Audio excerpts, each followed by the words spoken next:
안녕하세요. 잘 지내셨나요? 설이 얼마 안 남았는데 시간 빠르죠? 시간이 많이 빠른 것 같은데 오늘은 38쪽을 보겠습니다. 줄은 나중에 치고요. 줄은 나중에 치고 대략적인 내용을 보시면 돼요. 38쪽에 지적공부의 등록사항이 나옵니다. 지적공부의 등록사항은 주된 정보는 뭐죠? 토지의 표시. 토지의 표시는 6가지가 있죠. 소재, 지번, 지목, 면적, 경계, 좌표. 맞습니까? 맞죠? 이때 제일 먼저 나오는 소재는 행정구역을 얘기해요. 행정구역은 일개 지적소관청이나 일개 국토교통부 장관이 결정할 사항이 아닙니다. 국회에서 만든 법령 갖고 결정이 돼요. 소재는 국회에서 만든 법령 갖고 결정이 되기 때문에 일개 국토교통부 장관이나 지적소관청이 결정할 사항이 아니어서 보통은 소재는 우리 교재에서 빠집니다. 소재는 지적에 관한 사항이긴 하지만 국토교통부 장관이나 지적소관청이 결정할 사항이 아니기 때문에 보통 교재에는 언급하지 않아요. 그래서 지번부터 나오게 됩니다. 뭔 말인지 아시겠죠? 지번부터 나오게 돼요. 그러면 지번의 의미는 뭐냐면 토지의 번호를 지번이라고 할 겁니다. 지는 토지, 번은 번호. 그럼 토지에게 번호를 왜 부여하느냐면 간단하죠. 다른 토지와 구별하기 위해서 토지에게 번호를 부여하는 겁니다. 다른 토지와 구별하기 위해서. 즉 토지를 특정하기 위해서 토지에게 번호를 부여하는 거예요. 이를 지번이라고 얘기를 할 겁니다. 지번의 기능은 그냥 가볍게 읽어보시면 될 테고 지번의 분류가 나와 있는데 지번의 분류 이것 좀 보겠습니다. 본번과 부번이 나와 있는데 여기부터 하는 거 맞죠? 아니에요? 좌표부터예요? 그럼 왜 말씀을 안 하셨어요? 좌표는 몇 페이지인가요? 네? 몇 페이지예요? 저는 여기네. 네. 그러면 쑥스럽긴 한데 그런 거 진작 말씀하셔야죠. 59쪽을 보십니다. 59쪽 좌표는 경계점을 X축, Y축 만들어서 좌표 형태로 표시한 것이 경계점 좌표고 이 좌표는 문자 형태의 정보고 좌표 등록부에 등록되는 정보가 될 겁니다. 경계점 좌표가 정식 명칭인데 너무 기니까 경계점을 생략해서 좌표라고 얘기를 할 겁니다. 좌표는 안 읽어보셔도 될 테고 거기 면적부터 보겠습니다. 면적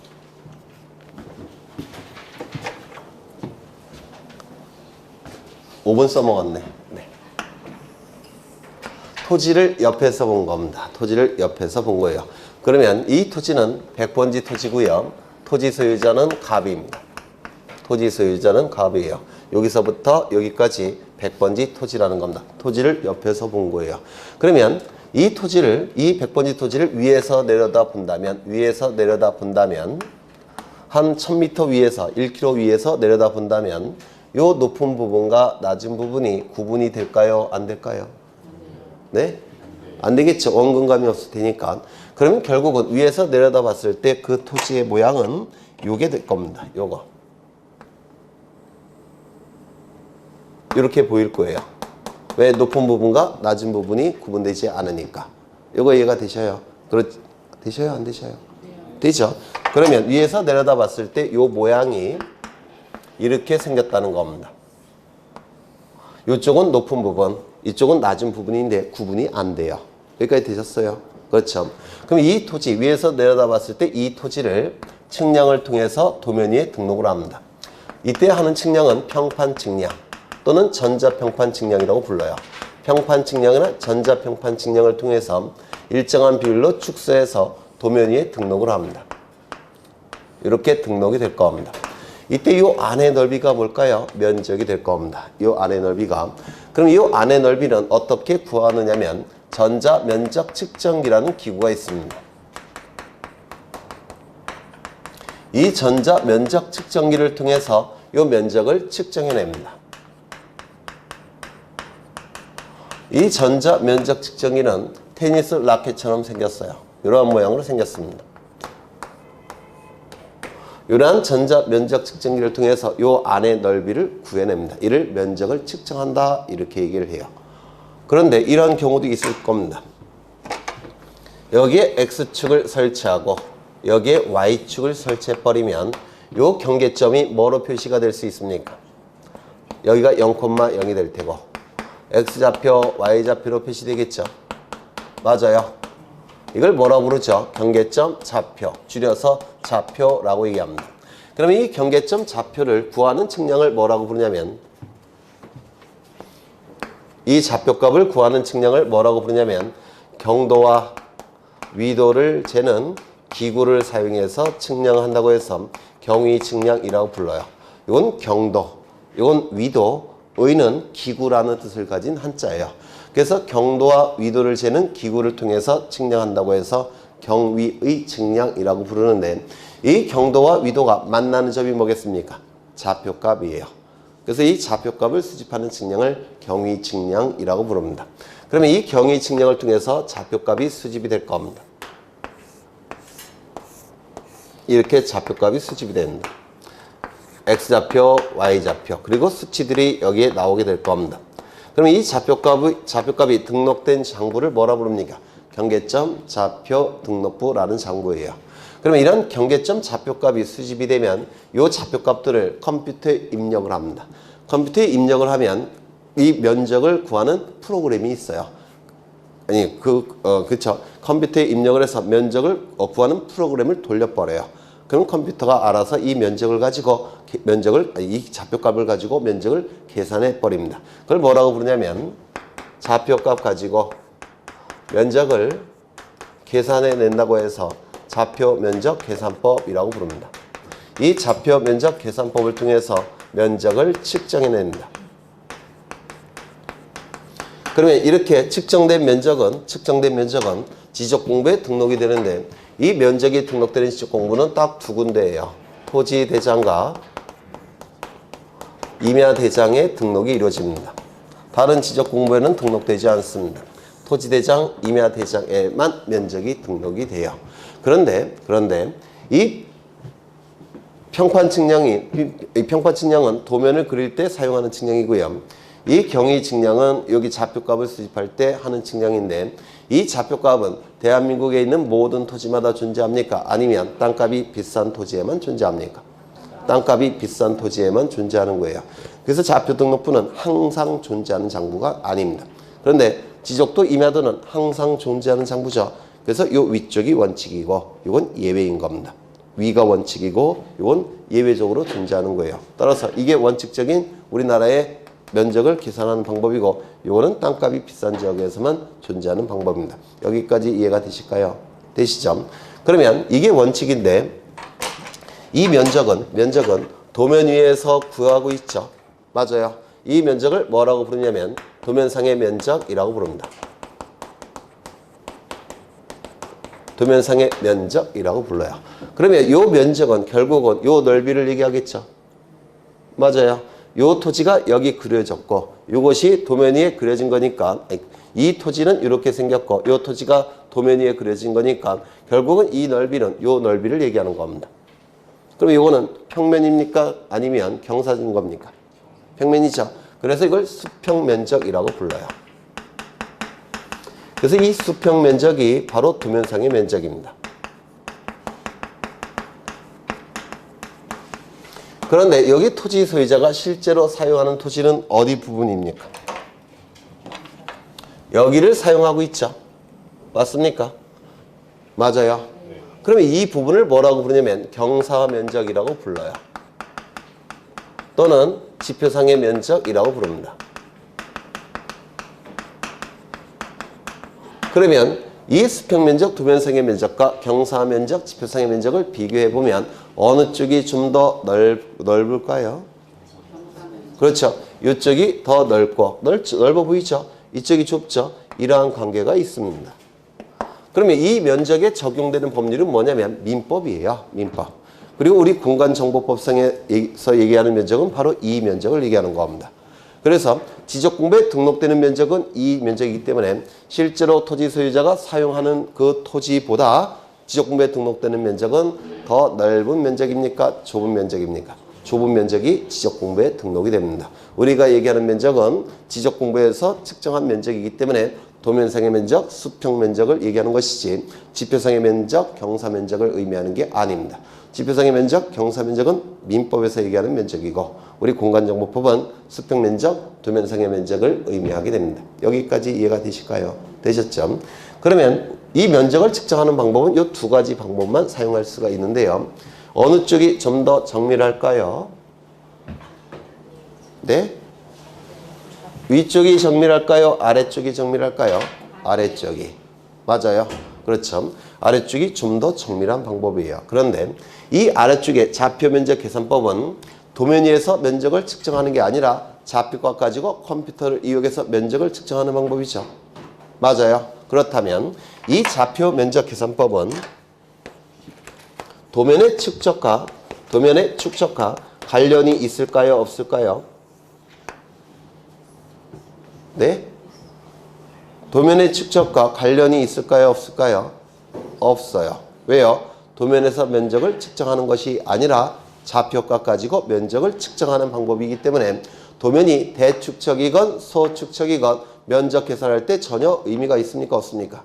없어요. 왜? 도면 갖고 면적을 측정하는 방법이 아니기 때문에 그렇습니다. 따라서 이 좌표면적 계산법은 도면이 소축척이건 대축척이건 이 면적과는 전혀 관련이 없습니다. 왜? 도면에서 면적을 측정하는 게 아니라 좌표값 가지고 면적을 계산하는 방법이기 때문에 그래요. 소축척의 도면이건 대축척의 도면이건 의미가 없다는 겁니다. 이거 이해가 되셔요? 그런데 이 위쪽은 얘기가 다르죠. 이 위쪽의 경우에는 소축척의 도면과 대축척의 도면에 따라서 아이고 어떡하지? 여기다 동그라미 치면 안 되는데. 소축척의 도면 위에서 면적을 측정하는 경우와 대축척의 도면 위에서 면적을 측정하는 경우는 정밀도가 차이가 날까요? 안 날까요? 나겠죠. 당연히 이쪽이 정밀도가 높을 테고 이쪽은 정밀도가 떨어질 겁니다. 여기까지 이해가 되셔요? 되셨죠? 그러면 이제 이 면적은 네, 일단 여기까지 보고 책을 보고 확인을 하겠습니다. 거기 면적이 나와 있는데 첫째 줄을 보시면 수평면상의 넓이 나와 있습니까? 있죠. 수평면상의 넓이 또는 도면상의 면적을 얘기하는 겁니다. 우리가 토지 표시에서 소재, 지번, 지목, 면적, 경계, 좌표 할 때 그 면적은 무슨 면적을 얘기한다고요? 도면상의 면적, 그 다음에요. 수평 면적을 얘기하는 겁니다. 경사 면적, 지표상의 면적을 의미한다, 의미하지 않는다? 의미하지 않는 겁니다. 이거 이해가 되셔요? 그렇죠. 그 다음에 한 페이지 넘겨보시면 면적을 측정하는 방법은 두 가지가 있다고 했죠. 첫 번째, 도면 위에서 전자 면적 측정기를 사용해서 면적을 측정하는 방법도 있고, 두 번째, 좌표값이 있을 때는 좌표값을 가지고 면적을 계산해내는 방법이 있는데 이 두 개의 방법 중에서 어느 것이 더 정밀하다고 했습니까? 좌표 면적 계산법이 더 정밀하다고 했죠. 여기서 또 하나 기억해 두셔야 될 게 출제가 됐던 건데요. 이 전자 면적 측정기를 사용한 방법은 어떠한 측량과 관련이 있을까요? 네? 전자 면적 측정기를 통해서 면적을 측정하기 위해서는 도면이 존재해야 되죠. 맞아요. 도면을 작성할 때 하는 측량이 뭐죠? 평판 측량 또는 전자 평판 측량이에요. 그러면 전자 면적 측정기와 관련이 있는 측량은 무슨 측량? 평판 측량 또는 전자 평판 측량. 좌표 면적 계산법과 관련이 있는 측량은 무슨 측량? 경위 측량. 이것도 어려운 문제로 출제가 된 적이 있습니다. 좌표 면적 계산법을 사용하기 위해서는 좌표값이 있어야 되고 좌표값을 구하기 위한 측량이 뭐죠? 경위 측량. 그래서 이 좌표 면적 계산법은 어떠한 측량과 관련이 있다고요? 좌표 면적 계산법과 관련이 있다는 겁니다. 이런 것들이 출제가 되는 것들이죠. 그 다음에 면적 측정의 대상이라고 나와 있는데 거기 심화에 면적 측정을 요하지 않는 경우 요거 하나 별표 지시점 외우실 필요는 없고 도면 위에 원칙적으로 요 방법이 원칙이라고 했죠. 요 방법이 도면 위에 경계가 그려진다면 면적을 측정해야 되겠죠. 맞아요. 따라서 신규 등록이나 지적 공부의 복구는 면적을 측정해야 됩니다. 또한 도면 위에 등록된 경계가 바뀐다면 면적이 달라집니까? 아니, 요 경계가 여기로 좀 이사를 가요. 이렇게. 그럼 면적이 달라집니까? 달라지지 않습니까? 달라지죠. 면적이 달라질 테니까 면적 측정해야 되겠습니까? 할 필요 없습니까? 해야 돼요. 그래서 도면 위에 경계를 그린다든지 또는 경계가 바뀐다면 면적을 측정하는 건 당연해요. 요거 이해가 되셔요? 요 아래쪽의 경우에도 좌표값이 수집이 된다든지 좌표값이 달라진다면 면적 측정해야 되겠죠. 네. 그래서 거기 나와 있는 것은 면적 측정을 요하지 않는 경우. 요거는 도면 위에 경계를 그리지 않는 경우 또는 경계가 바뀌지 않는 경우 또는 좌표값이 바뀌지 않는 경우 그때를 얘기해요. 그래서 이건 외우실 필요 없이 나중에 지적재료에 관한 지식이 조금 더 쌓이면 암기하지 않아도 충분히 골라내실 수가 있습니다. 그 위에 것과 비교해서 경계를 그린다면 그 다음에 경계가 바뀐다면 면적을 측정해야 되고 경계가 바뀌지 않는다면 좌표값이 바뀌지 않는다면 그 다음에 경계를 그리지 않는다면 면적 측정할 필요가 없다는 겁니다. 그래서 이거는 나중에 다시 설명을 할 겁니다. 실력이 조금 더 올라가신 다음에 그 다음에 면적의 결정 나와 있는데 거기 첫째 줄 보시면 제곱미터라는 거 있습니까? 이거 좀 기억해 두셔야 되는데요. 우리나라에 미터법이라는 법이 있습니다. 미터법이라는 법이 있는데 그 미터법이 제정이 되면서 면적은 이제 제곱미터 단위를 써야 됩니다. 옛날에는 무슨 단위 썼죠? 평 단위 썼죠. 근데 미터법에 의해서 이제는 평 단위를 쓸 수는 없고 제곱미터 단위를 써야 돼요. 그런데 나는 평을 무조건 쓰고 싶다. 그렇다면 이렇게 써야 됩니다. 제곱미터 단위를 쓴 다음에 가로를 쳐서 100평 이렇게 써야 돼요. 미터법에 의해서. 그래서 평을 쓰고 싶다면 가로로 처리를 해야 됩니다. 뭘 써야 된다고요? 제곱미터. 그렇죠. 그 다음에 면적의 결정 방법이 있는데 이게 좀 어려워요. 이것 좀 보겠습니다.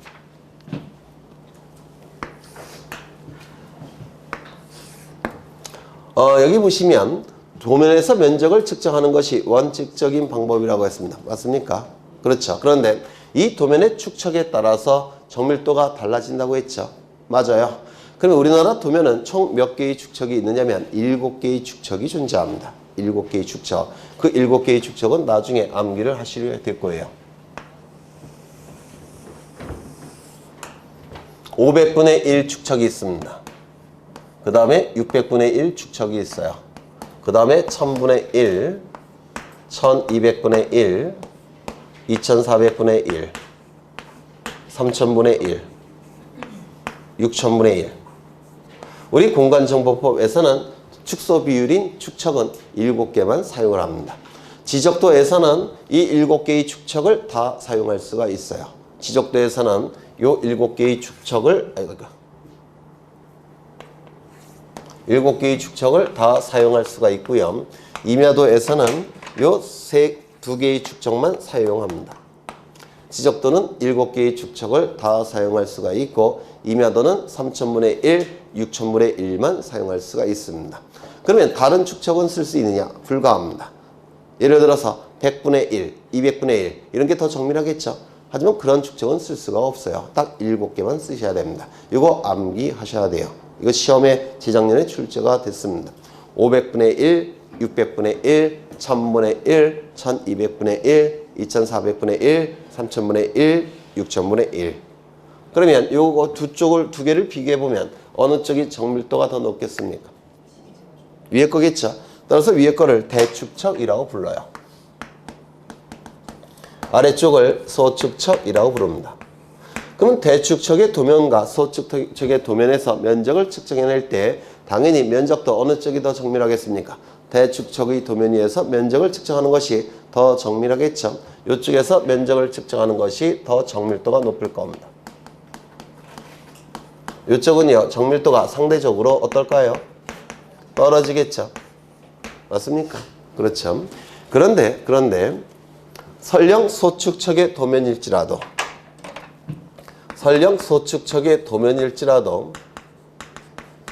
경계점, 좌표, 등록부가 있다라고 한다면 소축척의 도면일지라도 그 토지가 소축척의 도면 위에 등록되어 있을지라도 경계점, 좌표, 등록부가 존재한다면 도면을 가지고 면적을 측정할까요? 좌표값 가지고 면적을 측정할까요? 당연히 좌표값 가지고 측정해야 되겠죠. 왜? 더 정밀하니까. 맞아요. 따라서 그 토지가 소축척의 도면 위에 등록되어 있을지라도 좌표값이 존재한다면 좌표값 가지고 면적을 측정할 것이기 때문에 정밀도가 어떨까요? 높을 겁니다. 맞아요. 그렇다면 소측척의 도면이면서 동시에 경계점, 좌표, 등록부가 없는 경우만 도면 갖고 면적을 측정하니까 정밀도가 떨어질 겁니다. 여기까지 되셨을까요?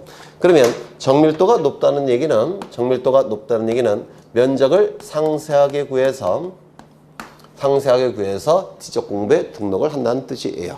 정밀도가 떨어진다는 얘기는 면적을 이쪽보다는 덜 상세하게 구해서 지적 공부에 등록한다는 뜻입니다. 여기까지 이해가 되실까요?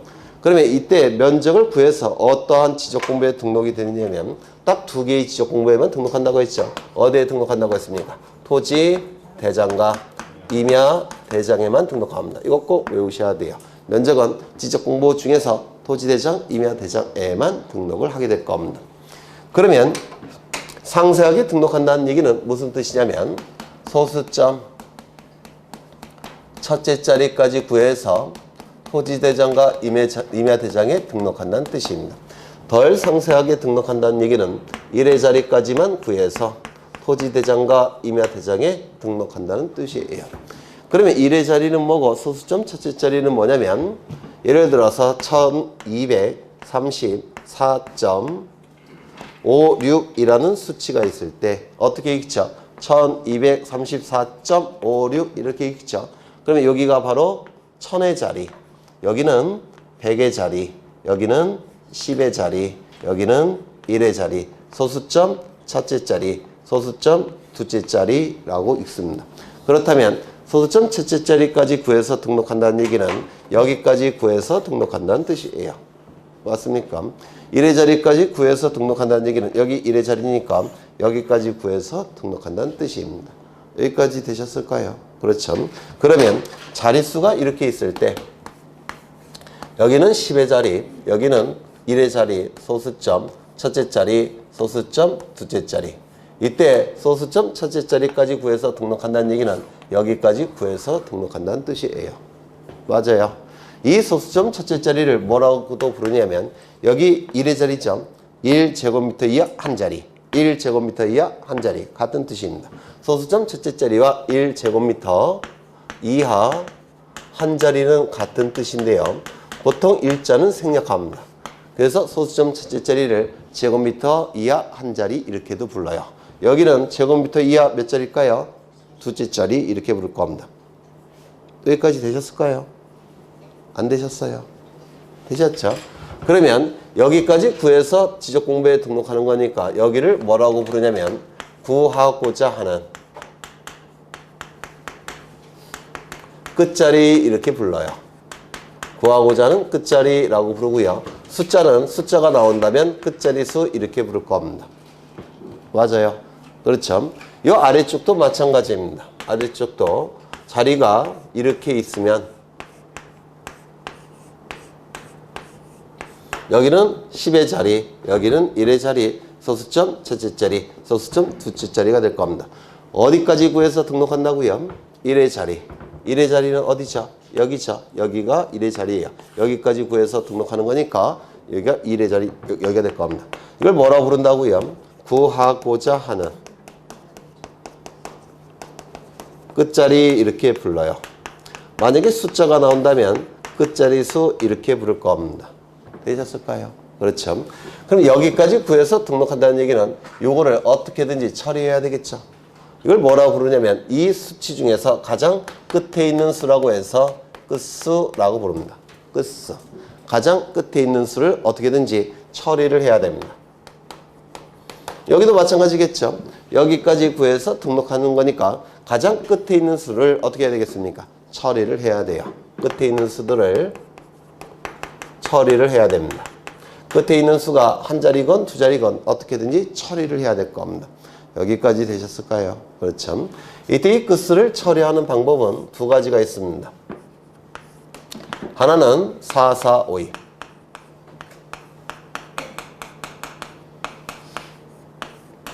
이거는 넉사자고요. 요 사자는 버릴 사자고 요 5는 다섯 할 때 그 5자고 2번 앞자리로 편입한다는 뜻이에요. 앞자리로 편입하는 거니까 올린다는 뜻입니다.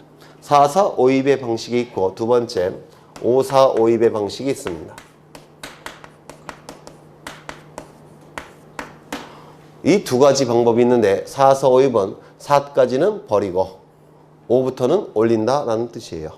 5, 4, 5, 2번 5를 버리는 경우도 있고 5를 올리는 경우도 있다 이런 뜻입니다. 이 두 가지 방법을 통해서 끝수를 처리하는데 어느 쪽이 좀 더 정밀하냐면 5, 4, 5, 2이 정밀하대요. 저도 이제 뭐 제가 공학을 전공한 게 아니니까 왜 정밀한지는 저도 잘 모르는데 대학 교재에 그렇게 되어 있습니다. 5, 4, 5, 2이 더 정밀하기 때문에 공학계통은 5, 4, 5, 2을 쓴대요. 일반인들은 뭘 쓰죠? 4, 4, 5, 2을 주로 쓰죠. 하지만 공학계통은 5, 4, 5, 2을 쓴답니다.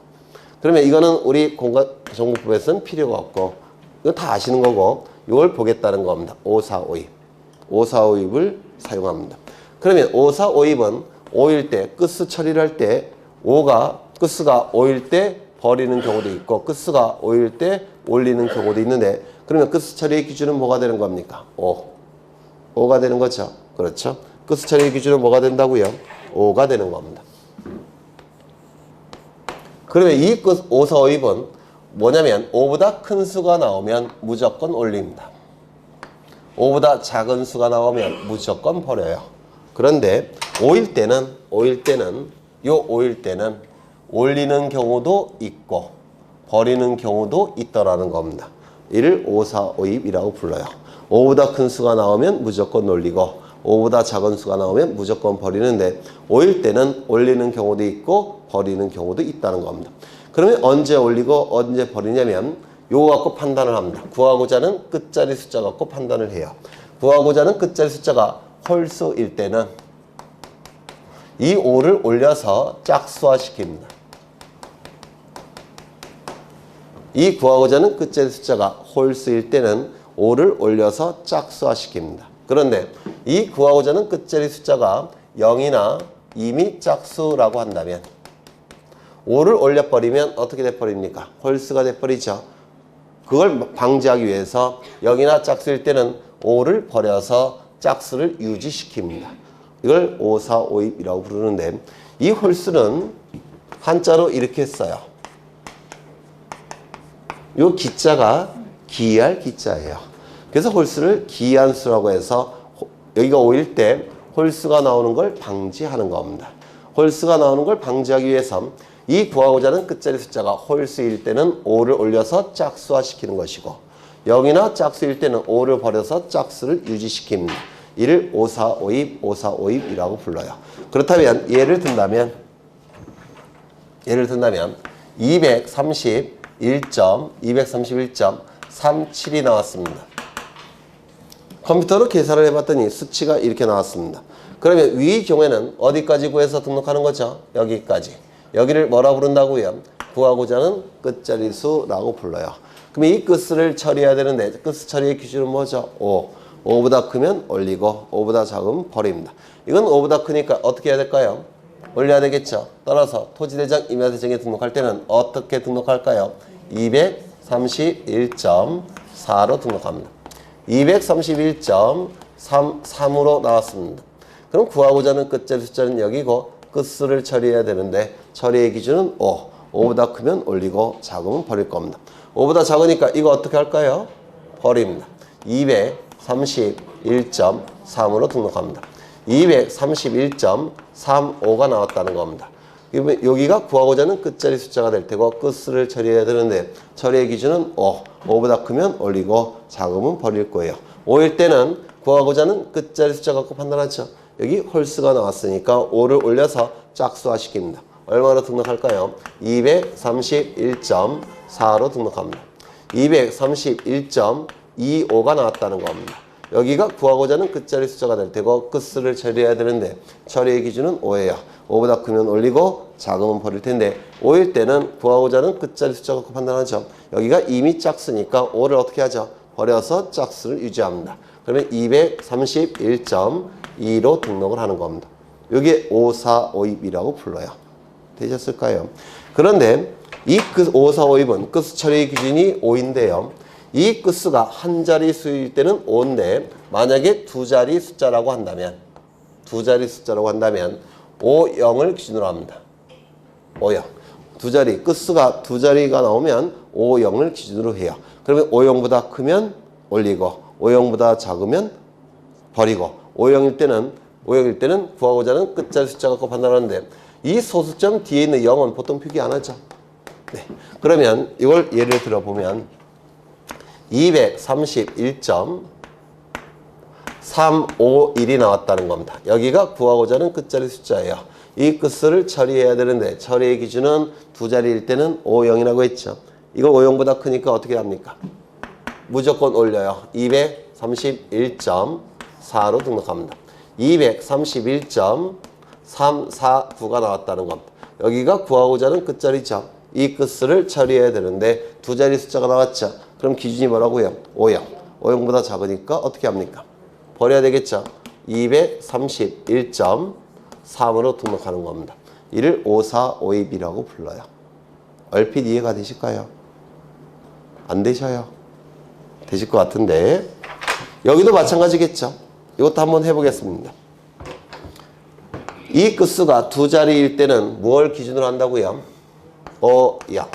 5영보다 큰 수가 나오면 무조건 올리고 5영보다 작은 수가 나오면 무조건 버리고 5영일 때는 5영은 보통 이걸 표기하지 않죠.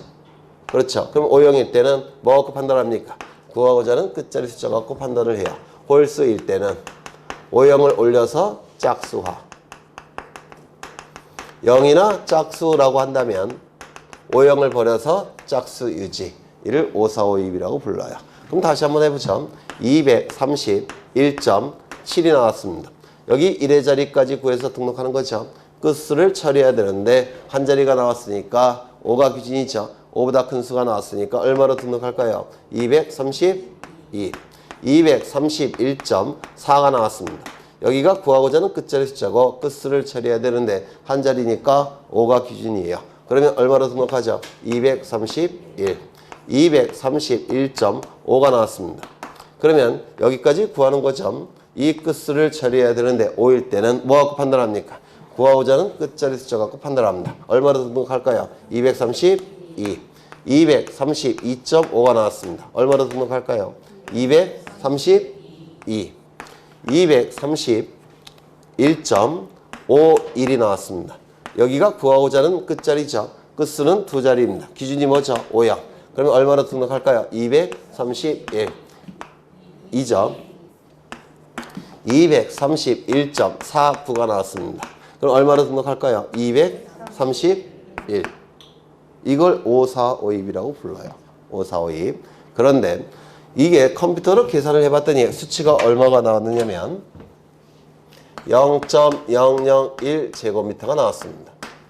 그러면 소수점 첫째 자리까지 구해서 등록하는 거니까 여기까지 구해서 등록을 해야 돼요. 맞아요? 맞아요. 그렇죠. 그렇다면 여기까지 구해서 등록하니까 이렇게 등록할 수 있을까요? 없을까요? 없어요. 왜요? 면적은 0이 되는 경우가 없습니다. 이건 0이라는 뜻이에요. 면적은 절대로 0이 될 수가 없습니다. 그렇다면 여기 소수점 첫째 자리 중에서 가장 작은 수라도 등록을 해야 됩니다. 그래서 얼마로 등록할까요? 0.1제곱미터. 이를 뭐라고 부르냐면 최소 면적이라고 부릅니다. 최소한 요렇게라도 등록을 해야 됩니다. 그럼 이 아래쪽을 보시면 아래쪽 1의 자리까지 구하는 거죠. 근데 수치가 얼마큼 나왔느냐면 0.1제곱미터가 나왔다는 겁니다. 그럼 1의 자리까지 구해서 등록하는 거니까 여기까지 구해서 등록해야 되겠죠. 그러면 여기에 0제곱미터 이렇게 등록할 수 있느냐? 불가능합니다. 왜? 면적은 0이 되는 경우가 절대로 없습니다. 그러면 여기 1의 자리 중에서라도 가장 작은 숫자라도 등록을 해야 돼요. 이렇게. 이걸 뭐라고 부르냐면 최소 면적이라고 부릅니다. 여기까지 되셨을까요? 요것만 이해하시면 면적과 관련된 내용은 틀릴 게 없습니다. 이걸 5452B라고 하는데 61쪽을 보시면 면적의 결정 방법 나와 있고 거기 박스가 두 개가 나와 있죠. 요 두 개의 내용은 5452B를 말로 설명한 겁니다. 그래서 5452B은 이렇게 이거 이해를 하시면 뭐 틀릴 게 없어요. 뭐 4452가 똑같습니다. 그냥 책을 읽어보시면 뭔 말인지 잘 모르실 겁니다. 넘겨보시면 5452B를 표로 만든 거예요. 핵심 정리. 그 내용들은 그냥 5452 이렇게 생각하시면 돼요. 되셨을까요? 안 되셨을까요? 다시 설명을 해요. 그렇죠. 네. 넘기겠습니다. 쭉 넘어가겠습니다. 이제 64쪽을 보실 건데 64쪽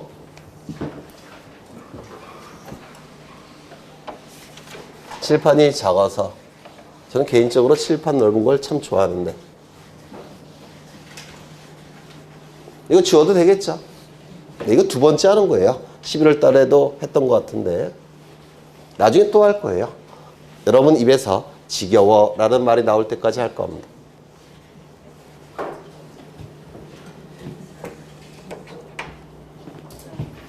지적 측량을 보십니다.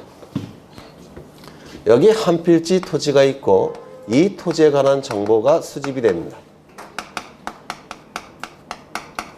정보를 수집하는 방법은 두 가지가 있는데 조사와 측량을 통해서 정보가 수집이 됩니다. 이 수집된 정보는 지적공부라는 공적인 장부에 주된 정보인 토지 표시에 관한 정보와 부수적인 소유자에 관한 정보가 지적소관청에 의해서 등록이 될 테고 그리고 이 등록된 정보는 지적소관청에 의해서 관리가 될 테고 궁극적으로는 주권자인 국민에게 그 정보는 공시가 될 겁니다. 여기서 이 정보는 주된 정보는 뭐죠? 토지 표시에 관한 정보가 주된 정보가 됩니다. 토지 표시에 관한 정보는 뭐가 있습니까? 소재, 지법, 지목, 면적, 경계, 좌표값이 있을 겁니다. 그리고 부수적인 정보는 소유자에 관한 이름, 주민번호, 주소가 있을 겁니다. 이때 이 세 가지는 조사를 통해서 수집하는 것이고 이 세 가지는 정밀하게 등록이 돼야 되니까 측량을 통해서 수집을 할 겁니다. 이때 이 측량을 뭐라고 부르냐면 이거는 토지에 관한 정보죠. 토지에 관한 정보니까 토지에 관한 정보를 수집하는 측량이라고 해서 지적측량, 지적측량이라고 부르겠다는 겁니다. 토지 정보를 수집하기 위한 측량, 지적측량, 지적측량이라고 불러요. 그러면 지적측량을 통해서 면적, 경계, 좌표값이 정밀하게 수집이 되면 여기다가 면적, 경계, 좌표값이 등록이 될 겁니다. 그리고 공시가 될 겁니다. 그렇겠죠? 그래서 지적공부에 면적, 경계, 좌표값을 정밀하게 등록하기 위해서 사용하는 측량 방법을 지적측량, 지적측량이라고 부릅니다. 또한 지적공부에 등록된 면적, 경계, 좌표값을 이 면적, 경계, 좌표값을 여기다가 복원할 때도 정확하게 복원을 해야 됩니다. 따라서 이때도 복원할 때도 정확하게 복원을 해야 되니까 이때도 측량을 하는데 이때 하는 측량도 지적측량이라고 불러요. 그래서 등록할 때뿐만 아니라 복원할 때도 지적측량을 하게 됩니다. 그럼 이 지적측량은 누가 해야 되냐면 당연히 국가기관이 해야 돼요. 지적소관청의 함의 원칙입니다. 그런데 이놈의 지적소관청은 너무 바쁘셔요. 공무원분들이. 그래서 이 측량 업무를 전부 다 맡겨놓습니다. 누구에게 맡겨놓냐면 지적측량을 수행하는 자에게 맡겨놓습니다. 지적측량을 수행하는 자에게 이 측량 업무를 전부 다 맡겨놔요. 그래서 대부분의 지적측량은 지적측량 수행자가 하는 겁니다. 이 지적측량 수행자는 둘이 있죠. 첫 번째, 한국국토정보공사. 옛날에는 대한지적공사라고 불렸어요. 이름이 바뀐 겁니다. 한국국토정보공사로 이름이 바뀐 거고요. 두 번째, 지적측량을 업으로 삼는 자, 업자라고 불러요. 이 둘을 지적측량 수행자라고 부릅니다. 그래서 대부분의 지적측량은 이 지적측량 수행자인 둘이 측량 업무를 수행하게 됩니다. 이때 지적측량 업자는 이 지적측량 업을 하기 위해서는 이 업을 시도지사에게 등록을 해야 됩니다. 그래야지만 지적측량 업을 수행할 수가 있어요. 이건 사업자는 뜻이에요. 회사는 지적측량 업을 하기 위해서는 시도지사에게 지적측량 업을 등록하는데요. 이게 굉장히 특이한 겁니다. 왜냐하면 다른 측량은 뭐 일반 측량, 뭐 지형 공간 측량 이런 다른 측량들은 전부 다 국토교통부 장관에게 등록해요. 그런데 특이하게도 이 지적 측량만큼은 시도지사에게 등록하고 있기 때문에 요거 좀 기억해 두셔야 됩니다. 그러면 한국국토정보공사도 지적측량업을 등록해야 되느냐? 이게 문제가 될 텐데 이건 개인 사업자예요. 그래서 시도지사에게 등록합니다. 그런데 이 한국국토정보공사는 국회에서 만든 법률에 의해서 설립이 된 단체입니다. 국가공간정보기본법이라는 법률에 의해서 설립된 단체이기 때문에 일개 시도지사에게 지적측량업을 등록할 필요가 있을까요? 없을까요? 없습니다. 얘는 지적측량업을 등록할 필요가 없어요.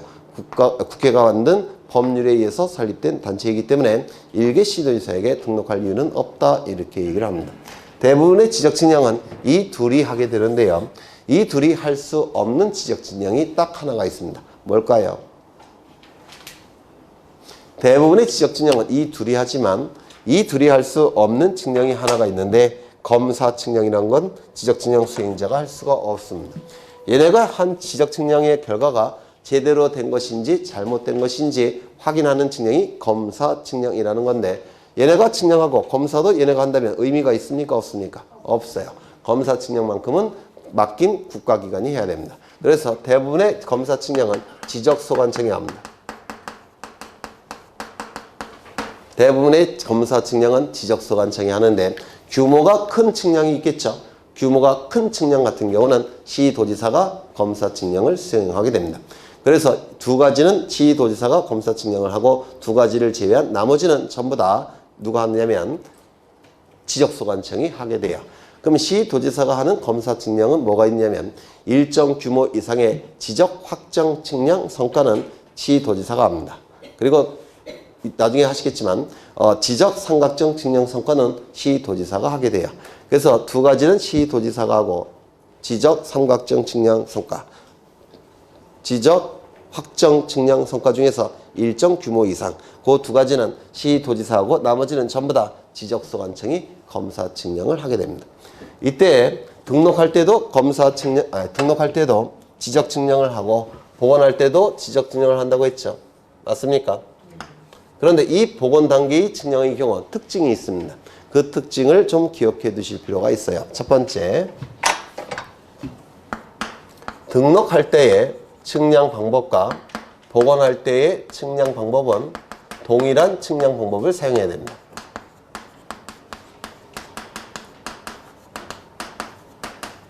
등록할 때의 측량 방법과 복원할 때의 측량 방법은 같은 방법을 써야 돼요. 예를 들어서 등록할 때 평판 측량을 썼다면 복원할 때도 평판 측량을 써야 돼요. 등록할 때 경위 측량을 썼다면 복원할 때도 경위 측량을 써야 됩니다. 왜냐하면 등록할 때 평판 측량을 썼는데 복원할 때 경위 측량을 쓰게 되면 엉뚱한 위치에 복원이 됩니다. 엉뚱한 위치에 복원될 가능성이 있기 때문에 같은 측량 방법을 써야 됩니다. 이거 좀 기억해 두셔야 돼요. 더 정밀한 방법이 생겼다고 해서 정밀한 방법을 통해서 복원할 수 있다 없다? 없다. 그러면 엉뚱한 위치에 복원될 가능성이 나타나기 때문에 그렇습니다. 첫 번째 뭐라고요? 등록할 때의 측량 방법과 복원할 때의 측량 방법은 동일한 측량 방법을 사용한다는 거. 이거 기억하셔야 되고요. 두 번째. 등록은 왜 하는 거죠? 공시하기 위해서 등록하는 겁니다. 면적 경계 좌표값을 정밀하게 공시하기 위해서 등록을 하는 거예요. 따라서 등록할 때는 국가기관이 개입해서 정밀하게 등록됐는지 확인을 해야 됩니다. 그게 뭐죠? 검사 측량. 맞아요. 등록할 때는 공시 목적으로 하니까 국가기관이 개입해서 검사까지 해야 됩니다. 그런데 복원할 때는 이쪽에 복원할 때는 공시 목적으로 하는 게 아니에요. 보통은 인접토지와 경계 분쟁이 발생했을 때 이 분쟁을 해결할 목적으로 보통은 복원을 하는 겁니다.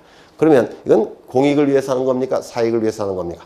사익을 위해서 하는 거라서 국가기관이 개입할 필요가 있다 없다? 없다. 따라서 검사 측량은 하지 않습니다. 다시요. 복원할 때는 검사 측량을 거친다 안 거친다? 안 거친다. 이거 이해가 되실까요? 되셨죠? 세 번째. 등록하는 것은 지적 공부를 정리한다는 표현을 쓸 수가 있어요. 그런데 여기에 등록된 면적 경계 좌표값을 토지 위에 복원할 때 면적 경계 좌표값이 달라집니까? 달라지지 않습니까? 여기에 등록된 것이 달라지는 거 아니죠? 단지 여기에 등록된 것을 저쪽에 복원할 뿐이죠. 여기에 변화가 있습니까? 없습니까? 없어요. 그렇다면 지적 정리를 할 필요가 있을까요? 없을까요? 없습니다. 세 번째는 복원할 때는 지적 정리와는 관련이 없습니다. 지적 정리는 할 필요가 없다는 겁니다. 네 번째, 지적공부에 등록된 정보를 지표상에 복원할 때 면적이 지적공부에 등록된 면적이 달라질까요? 안 달라질까요? 면적과 관련이 없죠. 따라서 면적 측정을 원칙적으로 할 필요가 있습니까? 없습니까? 할 필요가 없습니다. 복원 단계의 측량은 이러한 특징을 갖습니다. 복원 단계의 측량은 이러한 특징을 갖게 돼요. 좀 기억하시죠?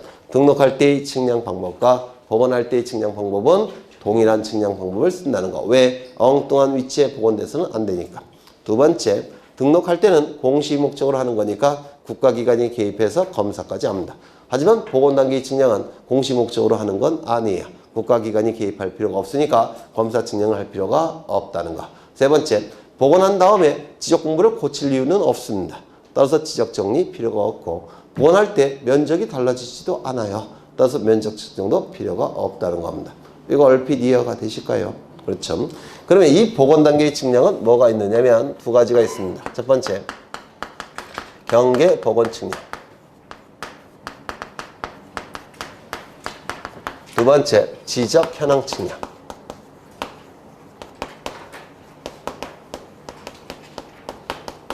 이 두 가지 측량이 바로 복원 단계의 측량입니다. 그렇다면 이 두 개의 측량은 네 개의 특징을 갖게 될 겁니다. 맞아요. 그럼 이제 경계 복원 측량부터 좀 보시면 이쪽은 100번지 토지고 갑소유입니다. 이쪽은 101번지 토지고 을소유예요. 이 두 필지 토지가 도면 위에 등록된 상태입니다. 100번지, 101번지 이렇게 등록된 상태예요. 토지를 옆에서 본 겁니다. 그런데 갑과 을 사이에 분쟁이 발생을 했다는 겁니다. 뭐에 대해서? 경계에 대해서. 그러면 이 분쟁을 해결하기 위해서는 간단해요. 도면상에 등록된 이 경계를 복원을 해봅니다. 복원이 이루어지면 분쟁은 해결이 될 겁니다.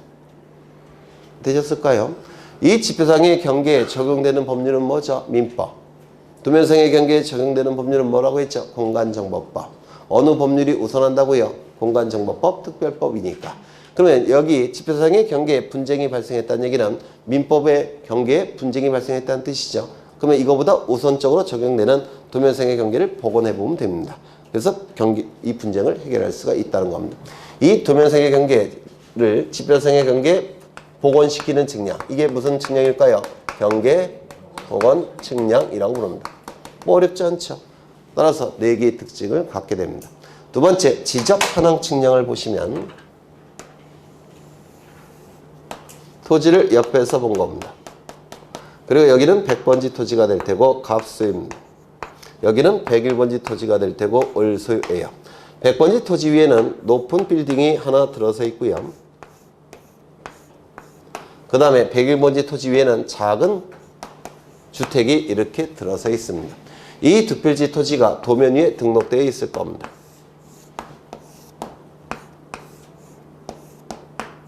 여기는 100번지, 여기는 101번지.